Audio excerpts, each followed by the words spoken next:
So this we ignored in 243, right? In General Physics 1, you ignore air resistance. But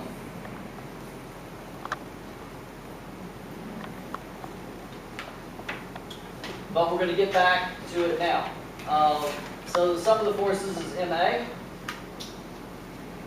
And the air resistance force, we usually write it as MKV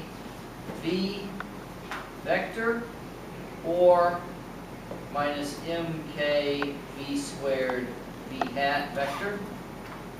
So when we do this, we call it linear air resistance. In this case, it's quadratic, I guess. So the point is, if you move slow, the force is proportional to the velocity. And if you start to move fast, like over highway speed, the force goes like V squared, which is one of the reasons why they try to keep cars moving slower for fuel economy, because to keep a car moving at 200 miles per hour as opposed to keeping a car moving at 40 miles per hour is a big difference in the air drag. Okay, it's not just the ratio of 200 to 40, it's the ratio of 200 squared to 40 squared, so it's a much bigger air drag force. Okay, so yeah. I've seen it before written as like negative BV, so is that the B just ends? Yeah, so the B would be MK. Okay. The advantage of writing it as MK is this. If I have over here, I'm going to think about the acceleration as mv dot. So if I think about this as mv dot is minus mkv, then the mass cancels out, and my differential equation is v dot is minus kv. 1d air resistance only. Okay, and K depends on your geometry. So, if I drop my book would have a certain air resistance coefficient. Right, it's big flat. If I dropped this would have a different air resistance coefficient. Not nearly as much more aerodynamic, right? Which is why all cars these days are getting, have no front end. People notice this, right? So starting with like the Prius, all cars now look like big wedges driving down the streets, like big cheese wedge driving down the street. Because that happens to be the most aerodynamic shape. It reduces your air coefficient. Having a big, hood and then windshield, not good for air resistance. Okay, so anyway. In wind power, the formula for like the power that a wind turbine has is velocity cubed. Interesting. So I don't know. I was wondering why that is. That's interesting. I didn't know that. That's cool. Yeah, I have some stuff I on don't it. really know why that would be. But the power is velocity cubed. Power, yeah. But that maybe makes sense to me because power is force dot velocity, right? So if you're assuming a v squared force, then maybe you get that extra power of v when you do power as f dot v. But that would be the only thing I could think of off the top of my head for why that might be that way. Okay, you good? All right. So now, the advantage of writing it this way is that we have a separable differential equation. So we say that dv dt is minus kv. So dv over v is minus k dt. And now this is where we really separate physics majors from the rest of the university. We now really worry in detail about evaluating boundary conditions. Okay? So the integral of dv dt, is this showing up okay on the screen? Yeah. Yeah, it's just a little bit washed out. That's Yeah. just the lighting. Is there a screen on that one? You can turn the lights off in here. Yeah, we'll have to think about how to do that better. That helps a little, right? Even just that far? Yeah. Yeah. Oh, that's much better. when I do an indefinite integral, I need to add a constant. I'm going to choose to write the constant as the natural log of the constant, for reasons which will be clear in a second. The boundary condition I want is that at t equals 0, v is some initial speed v0. So what I'm going to do is take my boundary condition and shove it into the equation and see what c is. I take t, I stick it in as 0. I take v, I stick it in as v0. And I have that the natural log of v0 is the natural log of c. When I stick in t equals 0, yeah. Is that You put integral dv, dv dv on over it. dv or integral? Oops. Okay. Right? I had dv dt is minus kb. So the integral of dv over v. So now I've got my, see, I got so excited being a physicist worrying about my boundary condition, but I lost everything else. So the fact that I use this natural log here gives me a clear way of saying what the boundary condition is. If I just call that c, then this constant c would have been the natural log of v0. I would have gotten there anyway, but it's a little bit easier. So now I've got the natural log of v is equal to minus kt plus the natural log of v0, or the natural log of v minus the natural log of v0 is minus kt, which is the natural log of v over v0. So v over v0 is e to the minus kt, or v is v0 e to the minus kt. People happy? Great, now all physicists know these things like they know their right-hand rules. E to the minus kt when t is 0 is 1. E to the 0 is 1. E to the minus infinity when t is infinity is 0. Now you don't know, right? Whenever you're asked a question in the physics class, there's always 3 possible answers. They are 0, 1, Minus or the simple harmonic oscillator. And the other question which will come up in physics a lot, the answer will be, it's a simple harmonic oscillator.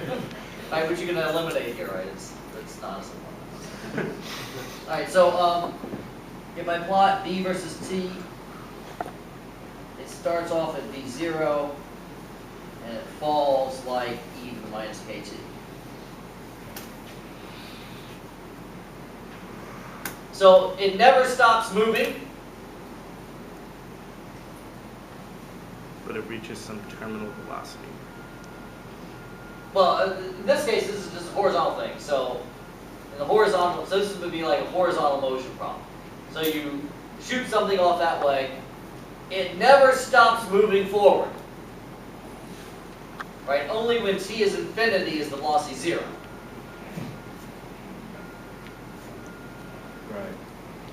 Right? Everybody okay with that? I mean, functionally it stops moving forward, right? It gets to the point where it's functionally not moving forward anymore. How do you explain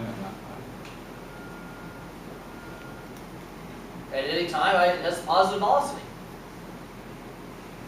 It's really small. No big deal. All right, so now v is x dot, is dx dt, is v0 e to the minus kt. And so the integral of dx is the integral of v0 e to the minus kt. And so x final or x minus x initial is am I gonna get this right? No. So x is v0 over k with a minus sign e to the minus kt plus another constant. Okay. And again, x equals x0, t equals 0. So x0 is minus v0 over k plus c, where c is x0 plus v0 over k. So the way I evaluate my boundary condition, and you will do this on the test, okay? You will have a problem on the test where you have to do boundary conditions. The way you do it is you stick in t equals 0, or whatever time you want. If it's t equals 1, you stick in t equals 1. Okay, but at whatever time the boundary condition is given, you stick in, you replace t with that number. E to the 0 is 1, so the e to the stuff goes away. You replace x with x0, or v with v0, or whatever number you were told. And then you solve for your constant. And when you do a bunch of algebra, what you get is x0 plus v0 over k, 1 minus e to the minus kt. Yeah, what does it go? What, earlier you took the natural log of c up top, Yeah. but you didn't in your notes. Does it matter because it's just a constant anyways? Yeah, it doesn't It's a matter. different constant you get. If it's convenient for you to take your currently unevaluated constant and call it 12 constant minus 16e, you can. Okay. Right? So, yeah. So you just, Convenient for you do it whatever is convenient for you to do at the time. Okay. And there are convenient choices and not convenient choices. I think this is the cleanest way to do it. Or- You didn't transfer over the dt to the right side.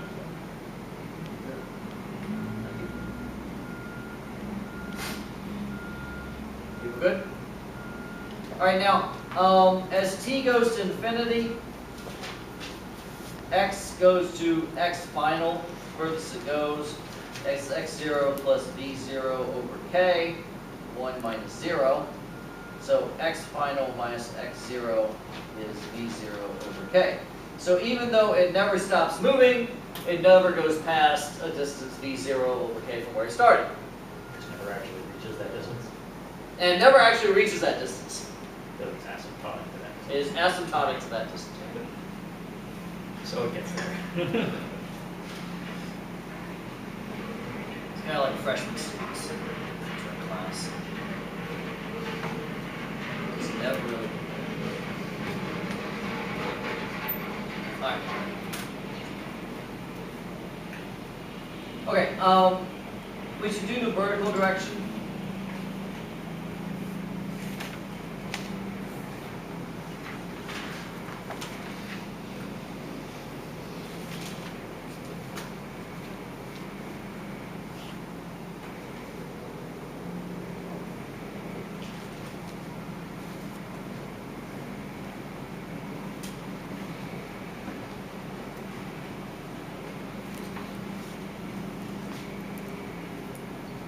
Alright, now, if you throw an object up, what's the direction the air resistance force points?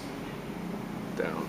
Additionally, when it's going up, the air resistance force points Down. down. When it's coming down, the air resistance force points Uh-huh. up. Alright, so if v is a positive number and up is the positive direction, then minus mkv is a negative number and points down. If v is a negative number, which means it's going down, then minus mkv is a positive number, which means the force points up. Does that make sense? It's trickier if you're using the v squared air resistance, because then you got to actually put a sign in by hand. Okay, anyway. So we're not solving this in two-step process because you're just the whole time. They're always going to point in the opposite direction. I just still don't understand why they point in the same direction mathematically. Why the gravity force and the air resistance force would point in the same direction? The minus signs say that, don't they? But the minus sign says which way it points if the thing that you're looking at is a positive quantity. Right, so in this, you assume that G means plus 9.8. Yep. So mg is a positive quantity, so this minus sign means down. This minus sign means opposite whatever direction V is. Because V could be a positive quantity, in which case MKV is a positive quantity and this thing's pointing down. Or V could be a negative quantity, or it's going down, and M minus MKV is a positive quantity, it's going up. Hey, you good? You can just leave it back there. Yeah, good. All right, thanks. Yeah.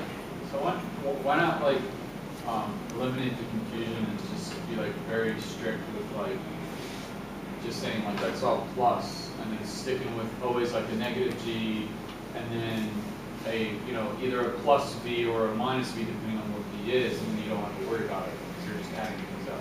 I think the answer is that if you do what we're going to do next, which is actually write down to start to solve the differential equation, it's better to let V float as either a positive or negative number because you can do that in the differential equation easily. Whether or not you have that minus sign or you call G negative, I don't think that really matters. So let's go from here, right? So again, the mass cancels out. dV dt is minus G minus KV. And I'm going to pull the V's onto one side of the equation by dividing by G plus KV. And on this side, I'm going to leave the minus sign for the dt. Okay, so this is the style of solving a first order differential equation called separating the variables. You get all of the one variable on one side and all of the other variable on the other side, and in air resistance problems, that's what you do. Okay? And the reason you do that is you can slap an integral sign down in front of both. Okay? And you integrate this side and you get the natural log of G plus KV, and you get a 1 over K out front. You integrate this side and you get minus dt plus constant, minus t plus constant. Now I'm going to write this constant, well, I'll just write it C for now. And then I'm going to write the natural log of G plus KV minus K is equal to minus KT plus some constant with twiddle on top. Multiply both sides by K, right? C twiddle is KC. Okay? But I really don't want to write it that way. I really want to write it as minus KT plus the natural log of C hat.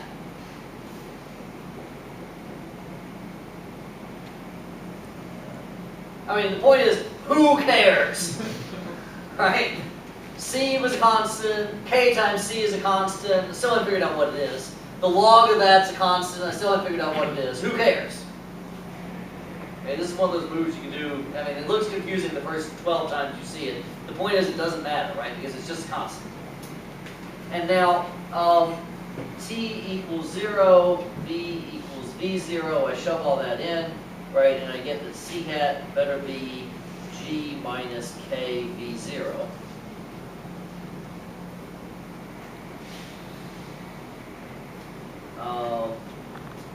And so now, if I do lots of algebra, what I'm going to have is natural log of G plus KB.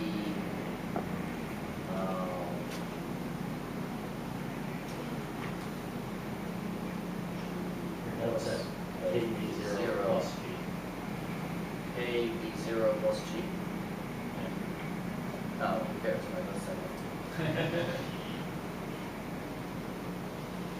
and I do more algebra, and I get minus V0 over K over, no, KV0 over G. Yeah, KV0 over G plus, oh, what the hell am I supposed to do? I don't know. You guys tell me. I'm like 5 pages into my notes. I'm supposed to have this memorized? Apparently not. So I'm getting it completely wrong. G over K, well, of course that's what it is, plus KV0 plus G over K e to the minus KT. Okay, so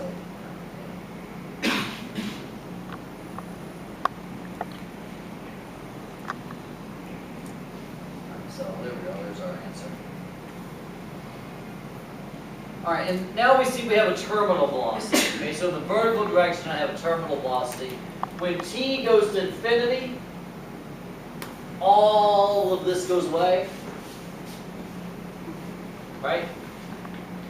And the velocity as t goes to infinity is minus g over k, which means, and this works on both ends, right? If you drop it, you drop an object off a building, it will slowly get to that speed, and that's the speed it travels the rest of the way down. If you take a gun and you fire a bullet straight down, if the initial speed is faster than the terminal velocity, then the air resistance will slow it down eventually to the terminal velocity.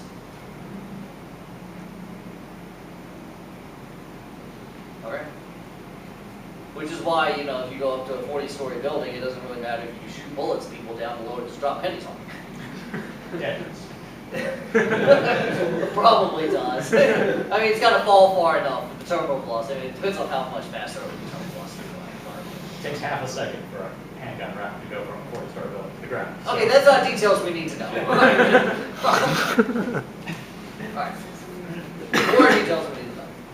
You're not going anywhere. But the point is that the terminal velocity is going to be reached eventually, even if you start off faster than the terminal velocity. It'll slow down terminal. Let's use a picture of that in a moment. Everybody happy? All right, now, and then v was dc dt is minus g over k plus k v0 plus g over k v minus kt. And you integrate it, right, and you get a crazy looking equation. It's whatever your initial height is, or v0, 1 gt over k plus no v0 squared d minus 1 minus ct.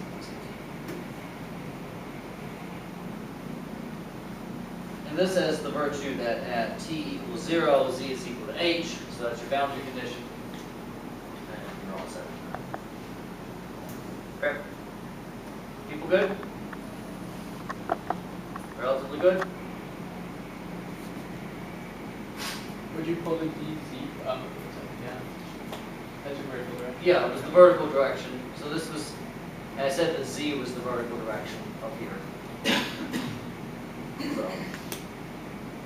Alright, and if you throw something, you throw an object out, what will happen is that that eventually the object you throw an object out, it'll go out, and the horizontal component of the air velocity is just going to eat away at the x component of the speed. So the x component of the velocity is going to get just beaten down by the horizontal air resistance.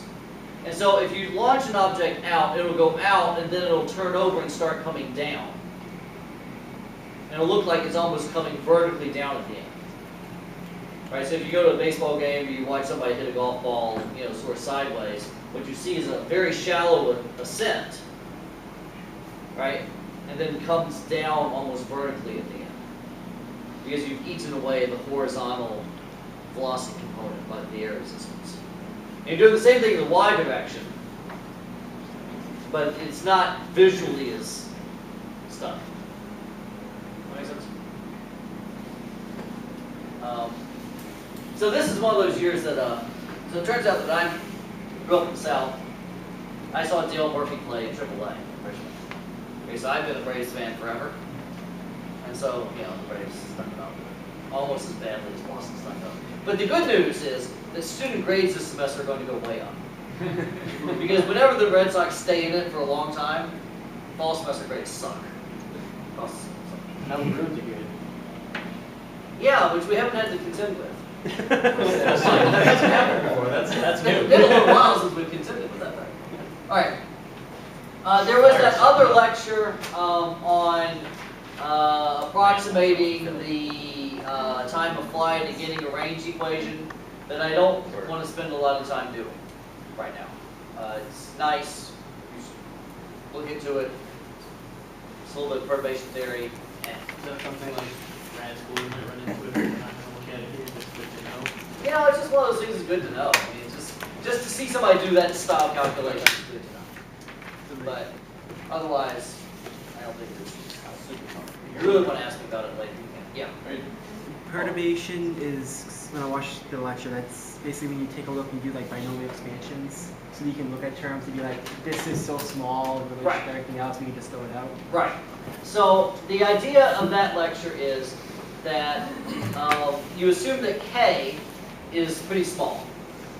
So K times T you assume is a fairly small quantity, even if T goes on for a while. And so ultimately we get an equation for the range that's first order in K. It has only one K in it. And you can't start with your first equation having only one version of K in it, because if you divide through by K somewhere else, it might go away. So what you tend to do is keep a bunch of K, K squared, K cubed early, then you do algebra and you let things fall away until your final answer has just the right number of Ks in it. And that's sort of the way of doing that. The idea of perturbation theory is you say that if there weren't this thing going on, the answer would be this. And if this is going on, it's going to change the answer a little bit. And so I want to see how much does this going on change the answer. Okay? Yeah. So should we ignore lecture 8 for the test? For the purposes of the test, yeah.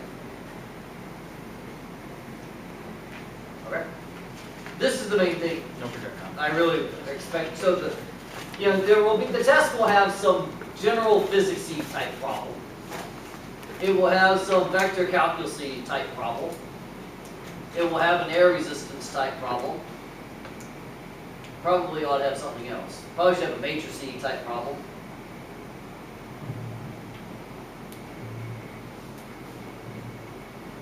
Make sense? Sometimes 125. Good, only an hour. People happy? All right, so let's look at today's activity.